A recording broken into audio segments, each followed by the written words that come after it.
announcements before the world famous Paul Preston. What do you think of our sign? We've had it for quite a while, but we pinned it up on the wall and stuff. So Larry Mertz made the frame for it, and we put it up there. It looks like a brand new sign. Thank you, Larry. Awesome job. The other one, and I should have mentioned this before, on your bulletin that you got tonight, on page 7, is a big announcement. And that's that our Tea Party is going to have a two-gun raffle. And what we're raffling off is a Ruger 1022 takedown and 1,000 rounds of ammo, and also a Springfield 1911 military spec, or not military, but mil spec 45 ACP semi-auto pistol. Larry has the tickets back there, and he's in charge, and it's only $5 a ticket. So you're getting about $1,000 or more worth of ordnance here. So see Larry before you leave, buy a couple tickets. This is how we're going to be raising money so we can get our fair booth. Right now, I think I'll turn it over to Paul. He's just got a couple words, a little short sentence or two. First of all, y'all have a flyer you pass around, and right, Daniel, or did you already do that? It'll be coming around, guys. Just look all over it and talk to me afterwards if you want. We'll be back once in a while. No problem. I'm here to serve. Well, first of all, I want to thank everybody for being here tonight, and I really want to thank Orlean and Judy, because this whole ConCon thing is really kind of blown up. How many of you have known about the ConCon, or this is the first time you've heard about it? Thanks. Yeah, well, you know, I have a lot of strong beliefs on, I've been saying this, I don't know, I think, those of you that listen to my radio show, you hear me say this just about every day on the radio show, but the whole notion of changing the Constitution is absolutely exactly what the left wants. The people want to destroy our country, this is exactly what they want. And they're actively putting in a lot of money, George Soros in particular, into this effort to destroy the Constitution. Now, I like the way our Constitution works real good, and it's working for us. So you've heard me say this. Maybe you'll get it more now that I say it again. The Constitution, if you take a look at it, is really holding our country together by the threads. And it's the strong work of the Constitution. But the Constitution has to be exercised by you and I. Americans have to exercise their constitutional rights. And I give two classic examples. The first one is the First Amendment. Several portions of the Constitution in the First Amendment are being exercised: freedom of speech and freedom of press. And it's being exercised now more than ever before. Freedom of speech, here we are. People felt threatened in 2009, and what did they do? Formed the Tea Party. The number one target of the people on the left, with billions and billions of dollars, are you guys, the Tea Party. And look what we're doing to them. We're driving them nuts because we're running around exercising our freedom of speech. They hate it when that happens. Plus, when you go to these Tea Party rallies, everybody picks everything up and it's clean. I mean, right at your face. But you know, this is what they do not want. So we're exercising our freedom of speech just that way, but there's other ways too.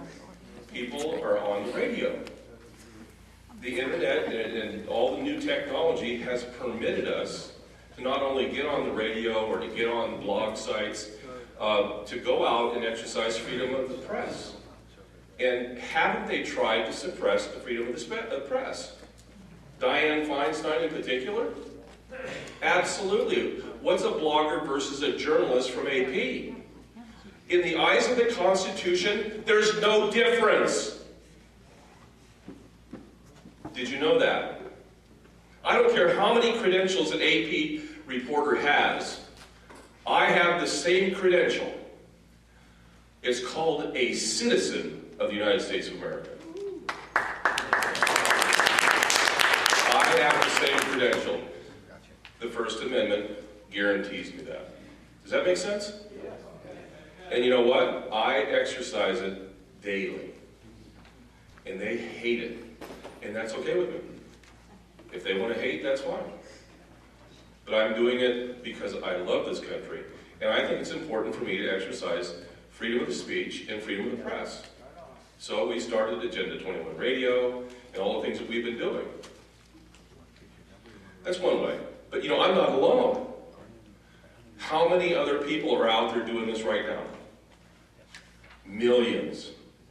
And they are trying to suppress it like you can't believe. Just recently with the FEC, FEC? SEC? No. FEC. What? FBBC. It starts with an F. Federal Communications. FCC. Get a little raw there. They're trying to regulate it. The internet. Boy, are they trying to. It's not going to work. You know, every day I get on the radio show, and I say this. Now, some of you know the big story behind it, but I say this. Stopping totalitarianism one community at a time. And that one community is you. It's who you know and who knows you. Where you can communicate back and forth, one person at a time, communicating with one person. You know, there's one thing that in the communist countries, they could not stop, and that was person-to-person communication. They couldn't do it. Unless you just put everybody in their own little cubicle, they just couldn't do it. They tried everything. They couldn't stop it. They'll never stop what we're doing here in this country. So why should we change the First Amendment? It's working so well. And these people who profess to want to change the Constitution, you know what? They don't know the Constitution, or they're being bought off. As we're finding out with so many of the rhino Republicans, they're being bought off. That's really what's happened. But nowhere do we see the exercise of the Constitution as we see it with the Second Amendment. And you've heard me say this, I hope it resonates a little better right now. The Second Amendment, how do we respond as Americans when we're being threatened? Our gun rights are being threatened. What do? We go buy more guns and ammunition. You get it now. The Constitution is working. It's working. More raffle tickets, see Danielle, ammo. And what are they trying to do? They're trying to buy more guns through the government and more ammunition. Why? To suppress us. It's not going to work. None of it will. But here's the deal. We as Americans have felt so compelled to go out and exercise our First Amendment and our Second Amendment. What about all the other ones? What about all the other ones? Okay, which brings me to this. How many, okay, Wiki Man, Galeese. Okay, the Galeese Mining District. Have you heard about this? Yeah. What do you know? They're trying to stop them from working their land and making money and just nothing. Who are the villains? BLM, right. Bureau of Land Management. Clive and Bundy. It's Bundy 2. Now, we had Clive in here in person, here at the church, the Liberty Tour, and I've been able to stay in contact with him and Buddha. How many remember Buddha, his bodyguard? I made the almost fatal error of calling him Bubba. And I started backing up and going, no. But Buddha was over there in Belize. Here's the deal. And Agenda 21 Radio played a big role in this. And I'm really proud of what we've done, as well as Red Smith from the Shasta Lantern. This is what happened. I get a phone call. Must have been, I think, April 9th, saying that the BLM is closing in on the Galeese mining district, and they want to shut it down. And they've served cease and desist orders. And I said, oh, okay, walk me through it. Well, they served cease and desist orders with the sheriff. Okay? I said, what about the judge? There was no judge involved. The BLM wrote the orders themselves. And then they used the sheriff as an agent of the courts to serve it. Oh, okay. So I thought to myself, there's something wrong with that picture. So then I said, tell me a little bit about the sheriff in Josephine County. Dave Daniel is his name. Dave Daniel was just elected, and he's in a little bit of hot water with his constituents in Josephine County because the county is broke. They've been laying off officers, sheriffs, and he goes in. First thing he does when he takes office is redecorates his office to the tune of $38,000. It's so great. So I started thinking, started calling some people. So I wrote an article. And the article was really kind of succinct. It was in bullet form, like urgent call for help. And it said something to the effect of, BLM unlawful behavior in Josephine County, Oregon at the mine. It goes on to talk about that the sheriff there does not or should not be considered a constitutional sheriff. The BLM has been acting lawlessly. They've had no coordination of authorization, and they have not followed the laws. So it goes viral on the internet, which I never thought it did. Just took off. Within a few hours, we had 150,000 hits. Wow. So all of a sudden, a whole bunch of people got interested. They had already called in the Oath Keepers. Barkley, the owner up there, called them in. So now all of a sudden, things started happening. I called the sheriff's office. He'll get back to you. Really? Okay. So I called the two senators of the state of Oregon in Washington. We'll get back to you. Well, it's, I don't have my watch on, but it's at least a week. They haven't gotten back to me. I wonder why. I wonder why. So the next day, in the afternoon, a press release is issued by the sheriff. The sheriff has now decided that he will be coordinating all activities with the BLM and the miners. Keyword, coordinate. Next thing he says, I want to assure the citizens of Josephine County that we will follow all constitutional laws. So really, part-time constitutional sheriff. So they backed off. They backed off. So right now, I guess what we're looking at is Josephine County and the sheriff and the BLM are at least going to try and work together. But let's go back to the BLM. They thought so much of being lawless, they felt that they could just take the law and impose it on somebody and get away with it. And how many times have they done that in the past? Hundreds, thousands. This is their lawless behavior. They got caught naked. And the law that they were using is a law that's recognized by the United Nations called reflexive law. And you heard me talk about this the last time. They felt they could make, as regulators, the judgment call to break the law. They've been getting away with this for 30, 40 years. The party's over. When people start to find this out, the party will be over. Now, I brought this book. We're going to hopefully have him here. It's called Technocracy Rising by Patrick Wood.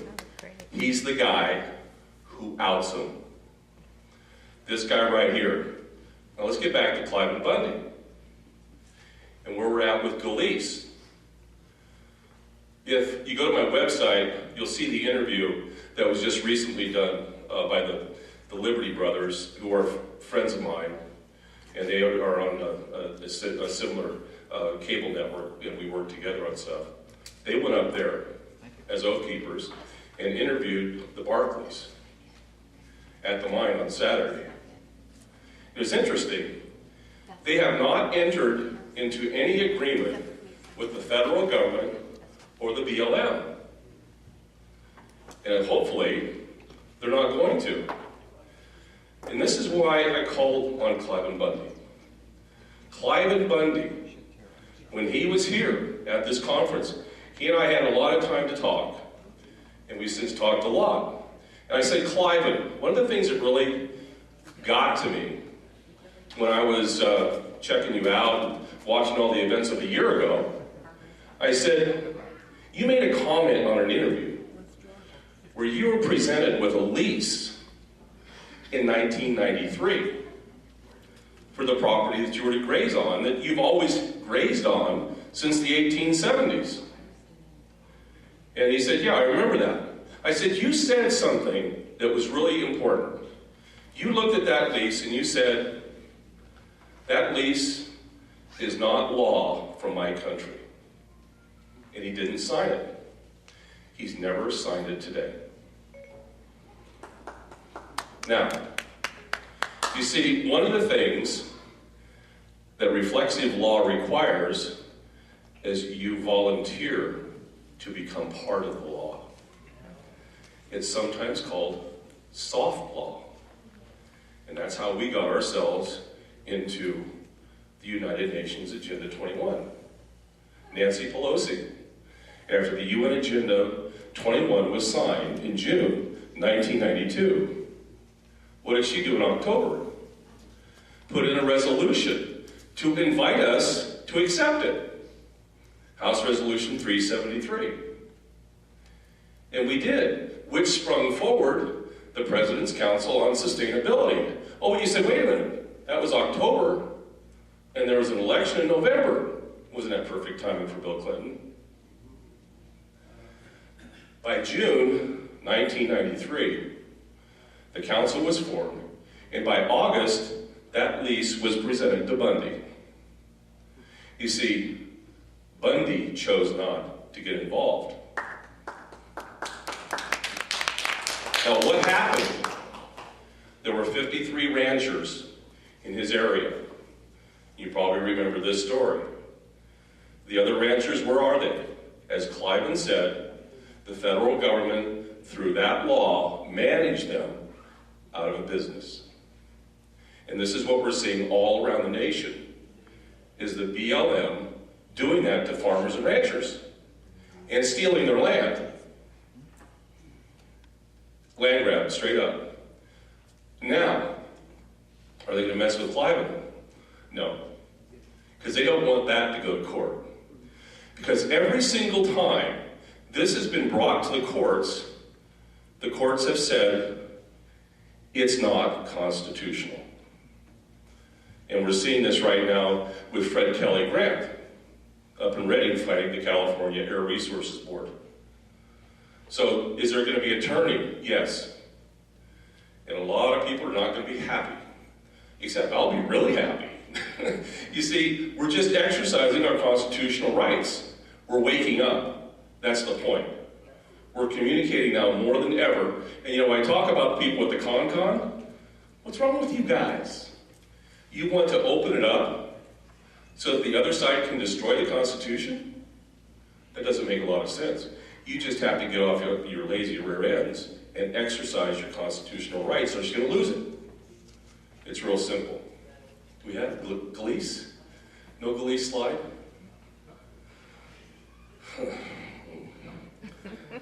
I didn't say it would. Okay, any questions on that before I move on? What's Gleese? Gleese Mining District. Oh. It's in southern Oregon, and it's the sugar pine mine. That's the issue. What's that? It's the Gleese Mining District in southern Oregon. So it's Josephine County. The militia's still there, right? What's that? The militia still there? No militia. None? No. The backstory, militia was on notice and militia were moving, but the Oath Keepers took over. Now, this is what's happened since the Bundy Ranch incident. There's a whole national coordination effort going on. So if something goes south for all of us, there's a coordinated effort of people out there that are Oath Keepers and militia. Just to let you know. Any more questions? Yes, ma'am. Oh, we saw something on YouTube the other day where they are requesting money for like food and water so the Oath Keepers can stay there. So you can go on their blog and actually donate money. Yeah, either their blog or their Facebook.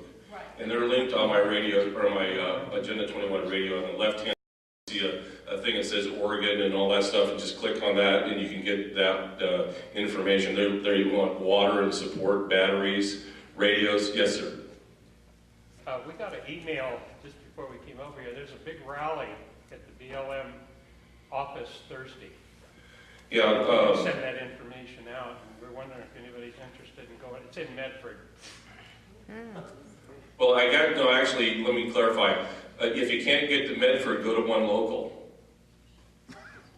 What's one? Seriously, that's what They're the trying to email get- says. They're trying to get numbers at the Medford BLM headquarters. Yeah. So let's just forget that part and everybody go to Medford. Yeah.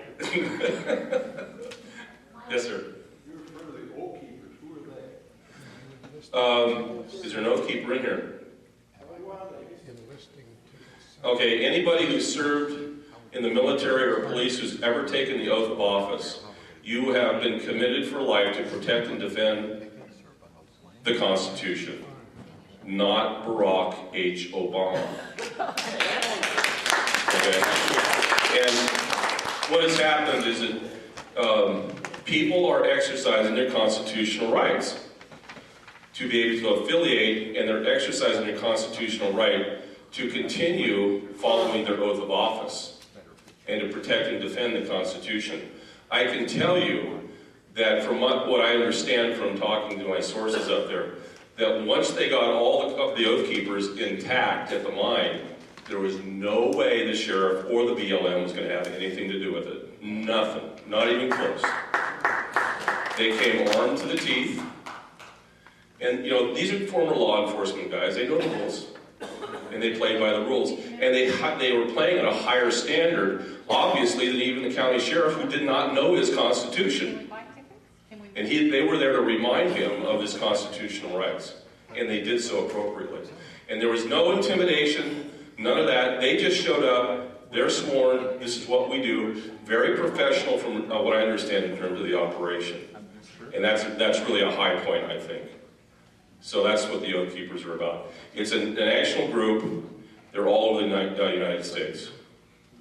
And basically when, you know, our government breaks down, they're going to be the people that's going to protect us.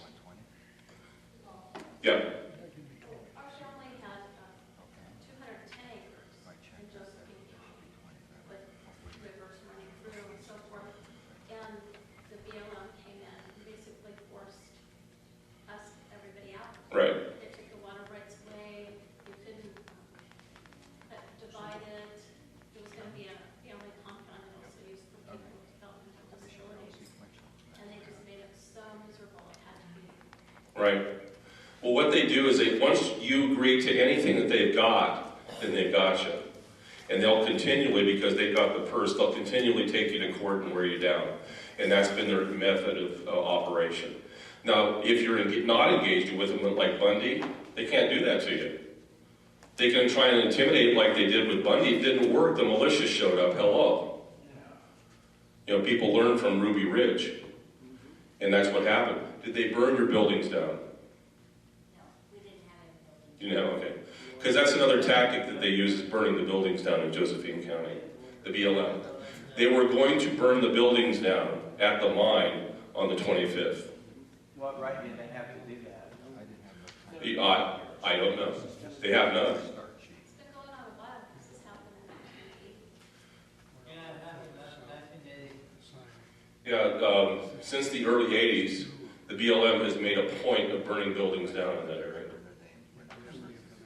That's just a fact. I mean, in fact, you can listen to Barkley talk about it on the interview that you did. Do they wear their hoods? Pardon me? Do they wear their hoods? A lot of our, we've had a lot of redwoods, a lot of those were on fire, and we just thought that it was, in other circumstances, it didn't even occur to us now. That they burned the buildings down, yeah. Hey, Paul. Yeah. Is there some way that we can get all of us here to do a single blog, or we gotta each do it individually? A blog? No, I would encourage you guys to do your own blogs, because the more the merrier. But if you want to work, I think the key thing, though, what you're asking is, should we probably sit down and have an in-service, there's the education thing coming out of me, have a meeting sometimes so that we can figure out how to do a blog. Yeah, and because a lot of people don't know how, and I'm barely into that. Right. I would say that if we were to sit down and maybe schedule something, figure out how to do it, and everybody has a computer in front of them, it's really simple. It's really, really simple, and it's nothing to be terrified. And you can get, a blog can be 2 or 3 lines. I'm telling you, the most powerful thing I did, in fact, you can go to my website and see the whole exchange.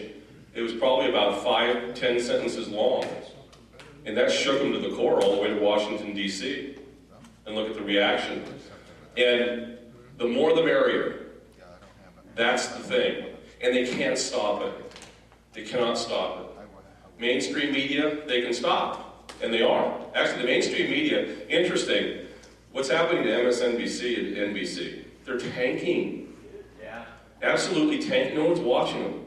They're not relevant anymore, especially MSNBC. Well, you got Sharpton on there for one thing. Well, hey, listen, I love the fact that Al Sharpton can exercise his First Amendment right. Isn't that right? Because he's running the station. And the same with President Barack Hussein Obama and Eric Holder. Isn't it interesting they're keeping Eric Holder around?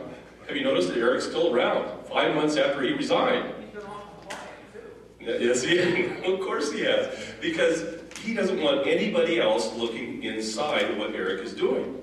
And the sooner he gets out, the sooner he'll get a pardon or whatever from Obama.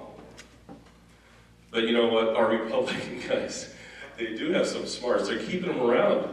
And they're not approving Loretta Lynch. They say they're going to do it this week. Maybe. One Republican said, who was it? Can't remember which one it was. Said, we're going to approve her within 48 to 72 hours. She's not approved yet. And then another one came out and said, well, maybe in 2 or 3 weeks on the Sunday show. So that's going to, if it happens, it happens. I would hope that Eric is still around for the new Republican president. You think he's going to get any kind of mercy? Hey, Paul, one question, kind of different vein. Have you noticed that the chemtrails, the last 8 days, I don't think I've seen it. Yes. What do you think the reason for that is? I really don't know, but I've noticed a couple of things. And actually, Larry and I talked about this on Saturday morning, and I've had some conversations, too, with people around the state. They haven't noticed any since Wednesday. And we had three clear days, crystal clear days. And then all of a sudden today we get what we got. And I've noticed that the trails that I have seen seem to be of a completely different consistency. And I've got my call into Dane Wigington. I was hoping he would have a response for me by showtime tonight. So, yes? I noticed they're flying lower and cross, and they're flying low. Down in San Diego? I couldn't believe it. Yeah. It's really nice to be able to come in and go to places and talk, and they look at me like I got 6 heads when I mentioned geoengineering. And I don't have 6 heads. Sorry, just have one. And it's when you just face the reality of what it is, it's pretty obvious really what they're doing. And I mean, all you need to do if you really want to be convincing to people, say, go to the patent office, look up geoengineering, look up aluminum oxide in the patent office and Hughes Aircraft. Hughes Aircraft probably has 1,000 patents relative to geoengineering, climate change, from the 1990s. So, I mean, it's very convincing stuff. Plus, I mean, anyway, so it's here. This is one of the reasons why we have our drought. This is a planned drought. How can it not be a planned drought? Can anybody give me any reason why this is not a planned drought? There's no rational explanation for it. They are deliberately draining the reservoirs and have been for years. Jerry Brown was handed $7 billion. Is he going to do anything to save money, save water, build more capability? No. They've known about this for years and they let it continue, unabated. Yes, sir. I was going to mention, you're mentioning about the London operators I told you before. And down in South America, they got a gigantic lake down there. And that lake is almost empty and it supplies a major metropolitan, if you want to call it that. And now they're almost out of water. But this water situation is all over the world. Obviously, it's here in my backyard. But it's all over everywhere. It's not just Right. central one spot. And I will say this, as time goes on, our weather, as we know it now, is going to become more adverse as time goes on. We're going to see weather like we have never, ever seen it before. Sure, you'll have people say, oh, yeah, why was there in 1932 we had a dust bowl, and this and that and this. Well, it's been deliberately modified by man. That's a different. You know, we have man-made climate change, but it's man-made climate. It's deliberately man-made. That's a whole different issue than from us getting up and breathing and going around driving cars in our natural way of life. This is being systematically done, and that's a whole world of difference. Yes, ma'am. Do they have the similar kind of spray in Europe? Yes, Yes. I just Or- returned from there. And what's the weather like there? My husband and 5 of our 6 children were in Germany and Switzerland and Italy and Austria just 3 weeks ago. And chemtrails everywhere, and Switzerland is having a drought that they've never had before. It's the strangest thing. People wanting to go ski at the Swiss Alps, there's no snow to ski. It's amazing what's going on. Yeah, and it's being done deliberately. You know, That's right. and here's the problem. I think that here in this area, I was just speculating, and my source is Daniel Wigington. I'll tell you that on the geoengineering thing. And go to his website, geoengineeringwatch.org. I think, and I'm going to throw this at him when I talk to him, so let's see what he says, that they are totally sensitive to what's going on in Northern California, and that we are talking about it. A lot of people are talking about it. The press is now getting much more vociferous towards Jerry Brown, who's the golden-haired child of the geoengineering crowd, and they're demanding more answers. And people are getting ticked, especially in Southern California. Oh, go figure. So I think maybe they've kind of eased off, maybe at least in this area, because it's so obviously seen up here. I've been in Southern California and seen them, and it's not necessarily as easily seen down there as it is up here. I mean, it's just the checkerboarding, and then they put it in our face and they fly figure 8s up there. What's up with that? And big X's. What's that? Yeah, they're disguising the chemtrails as figure 8s. Okay, couple of other things going on. Operation Jade Helm. Now that we've got this other stuff out of the way, let's talk about the real meat and potatoes. Operation Jade Helm, which for the first time in our nation's history, the government is going to be invading our own country. And that's supposed to start in July. However, I got news for you. That when a community, here comes this softball business, receives the letter from the federal government, the Department of Defense, and they say, oh, hey, community, we're the Army. Can you invite us into your community so we can do military exercises, covert military exercises? And then people go blindly, sure, no problem. And they do that. What have they done? Reflexive law. Did you say some money goes along with that? Yes, money goes along with it, of course, as usual. You know, the reflexive law works in all city councils and counties. That's what they do out here. But what they're doing is that they're inviting all these military types, 1,200 they say, into their communities. I'll use Big Spring, Texas as the example. They passed a resolution inviting the military in to do covert operations. Okay. They apparently did not read their own resolution. That was March 10th. The resolution states that as soon as the resolution is passed, the military can come in. So they were a little bit shocked over the last couple of weeks to have a whole bunch of helicopters, tanks, and so on running around their town. Shock. Well, you know, that's what you get. Now here's the question, will they leave when they say they're going to leave? They're there before they said they were going to be there. Will they leave when they said they're going to leave? Here's the deal about Operation Jade Helm. There's a whole ton of symbolism behind the term Jade Helm and the symbol that they have for it. Oh, there it is. Look at that. Master of the human domain. Jade Helm. 2015.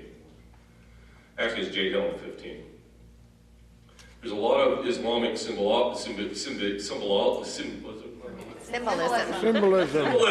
you go. I'm going to mix up some. In your tongue twisted. Okay, there's a little bit of symbolism from Islam there, and a little bit from China, and a little bit even from the Bible. There's a lot of people speculating about what that means, but I can tell you one thing that it does mean. It means Gestapo. Because there's the covert activities that are coming into your communities. They're working mainly at night unseen. And they're gathering intelligence about the communities. Now, I don't know about you, last time that happened was in the 1930s. And this is the same here. This is what this is. I'm just calling it up, straight up like it is. Yes, ma'am? Where does the name come from? Jade Helm, but you know, it's the interesting thing. We're kind of unsure, there's a lot of speculation. When I looked at it, I said, Jade Helm, what's that mean? Well, helm means to steer, and jade. In Islam, their prayer beads are made of jade.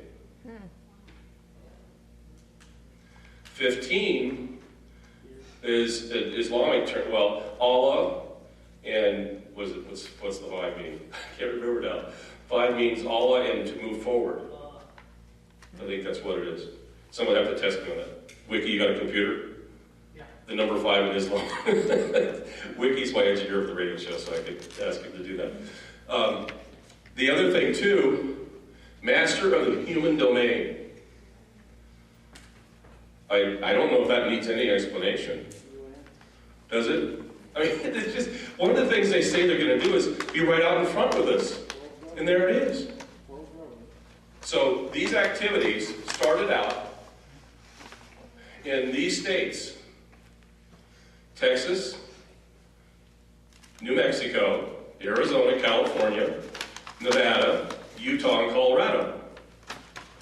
Then they quickly jumped to Florida and the Carolinas, and now it's the entire southern sections of the United States.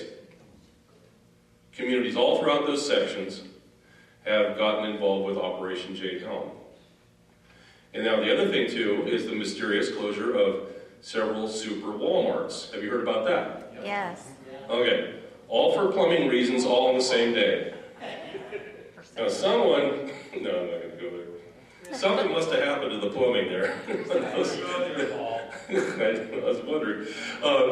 You just have to wonder what's going on. Well, what we found out in these super Walmarts, DHS, back in Katrina days, went into an agreement with Walmart to put into those super centers DHS control centers for command and control.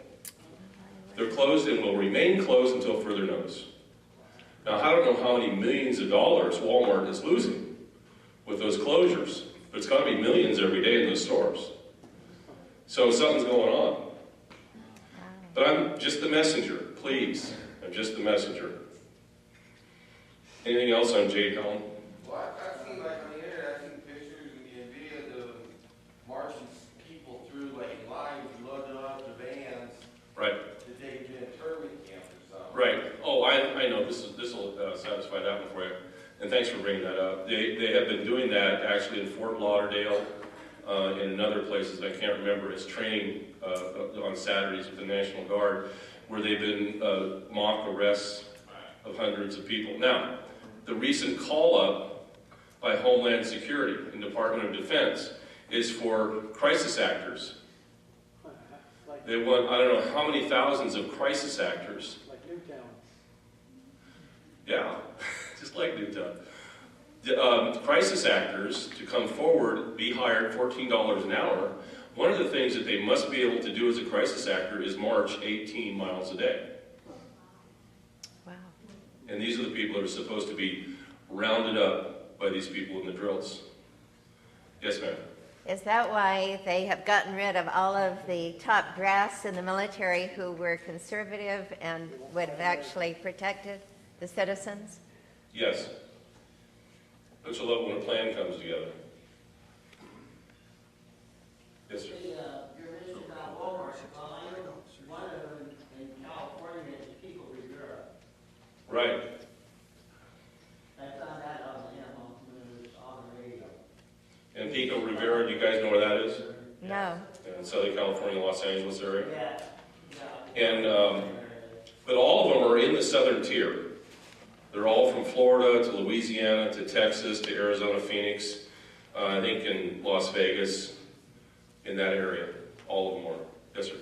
Well, we've gotten rid of what, over 400 military officers, and I understand now that on Facebook, they want to get rid of 30,000 troops. Right. Those would be loyal to America. Right. And now they got the big push, they want to get more and more foreigners in our military. Correct. Not having tie in there, it would shoot us on the spot, right on the spot. Right. That would be the notion I would suspect. So that's, yeah, does that help you with the answer there? That's what they're doing. And that's why the Oath Keepers, all those old retired guys now, forced retirement, they're all Oath Keepers. And they're trying to purge the military even more. The administration is. They're on an agenda to do that. Now this is where we come in with a number of things. Is that because we're exercising our First Amendment and our Second Amendment, that has rattled their cages. And you've heard me say this, they're pushing their agenda forward. I talked to people yesterday in 3 different spots in the country who absolutely agree with me. Still, they're adamant like I am. We have forced their agenda forward, and they're making mistakes. One of the mistakes is they're telling us what they're doing, which I think is kind of stupid, actually. Yes, ma'am. Well, what type of information gathering is doing? They'll try and delve into anything that might be important for them. Like, you know, let's say you've got a side business and you're not paying any taxes on it. Somebody's going to go, well, you know, I know this person who's got this side business and they're not paying any taxes. Oh, tell me more about that. Are they violating any laws? You know, and so on. Great. Right. Good movie to see, I'm telling you, it's called Swing Kids. Excellent movie to show you how it works. How the Stasi and how the Nazis worked. Absolutely, and this is what they're setting up to do right now. Now, of course, I'm a heretic for Swing Kids. Swing Kids was made in 1992 in Prague, Czechoslovakia. And it's about the 1930s, the swing era in Europe, and in Germany in particular. And it talks about how the brown shirts came in and all that stuff. It's absolutely excellent. They didn't like them swing dancing. Right. Or listening to radios. Another question quickly. Okay. How does that pertain to Hillary Clinton? Don't want to go there yet. Big trouble for Hillary as of today. Another new book comes out with what they think has got real evidence behind it. And as I was coming in here, driving up, they're talking felony charges against Clinton. Don't know. Not sooner than ever. Don't know. The southern border. Okay. The southern border with Operation Jade Helm plays important because the border is wide open. If you did not hear today, I didn't talk about it today because it was just kind of coming in as I was closing the show off. But as of today, they were predicting that there would be 100,000 people at the border trying to get in right now because of Obama and amnesty. Latest count. Anybody have that number? 220. Right. At the border today. How many? You mentioned Big Spring, Texas. I lived in Big Spring, Texas. Did you? Yeah, so I'm confused as to why they chose that area. It's not on the border. It's a central location. So I mean, it's like 7 hours from El Paso, 4 hours Right. from Dallas, and it's a tiny little community in the middle of nowhere. Right. It was horrid. I'm not gonna lie. It's not an excellent community. My mom was a prison guard there. She was a prison guard. And There's a prison there. they're all prisons. They used to be a military base, and they completely converted them all to prisons now. The blood thickens. So my mom, Jerry Brown was supposed to shut down the women's prison, which they did, but years ago, I'm sorry, which prison did they? the Leo Trustee. Oh yeah, it's still unoccupied. Yes, but I mean, she worked there, and that's how she Right. ended up in Texas in Big Spring. That's how we ended up Right. there when I was 18. So I'm confused as to why Big Spring was Can chosen. I'll answer your question, but can anybody see the dots that were being connected just there? Raise your hand. Oh yeah, it's perfect. It's perfect for two reasons. One of the executive orders that the president signed was the New Americans executive order. And the other one was the Receptive Cities executive order. So when you have New Americans, you want to place them in cities throughout the United States. Big Springs is perfect. You can flood the community, put them up in the prison without being prisoners, and create a whole new city there of Spanish speaking only. Because the requirement in the receptive cities with the New Americans is they speak Spanish only. But those prisons are flooded right now. They are overpopulated. So how are they going to put people there if they're already overpopulated? Have you ever thought they might release the prisoners?